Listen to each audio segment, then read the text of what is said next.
Les 7 trompettes sont décrites dans Apocalypse 8, 6, 9 et 11, 15, 19.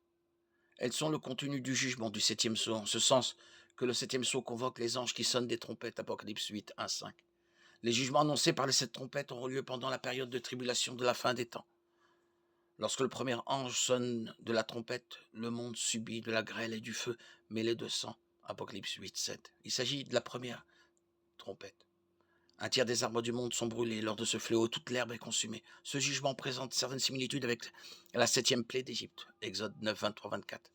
La deuxième trompette, il en résulte que quelque chose qui ressemblait à une énorme montagne, tout embrasée, fut précipité dans la mer, Apocalypse 8, 8. Un tiers de la mer se transforme en sang, un tiers des navires coule et un tiers de la vie océanique meurt, Apocalypse 8, 9.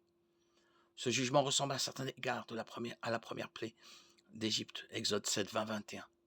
La troisième trompette, le jugement de la troisième trompette est semblable à celui de la deuxième trompette, sauf qu'il affecte les lacs et les rivières d'eau douce du monde au lieu des océans. Plus précisément, une grande étoile brûlante comme un flambeau tombe du ciel et empoisonne un tiers des réserves d'eau. Apocalypse 8, 10. Cette étoile porte le nom d'absinthe et de nombreuses personnes en meurent. Apocalypse 8, 11. En botanique, l'absinthe, Artemisia absinthium, est une plante arbustive connue pour son amertume extrême et ses propriétés vénéneuses. La quatrième des 7 trompettes apporte des changements dans les cieux. Et le tiers du soleil fut frappé, et le tiers de la lune, et le tiers des étoiles, afin que le tiers en fût obscurci et que le jour perdît un tiers de sa clarté, et la nuit de même. Apocalypse 8, 12.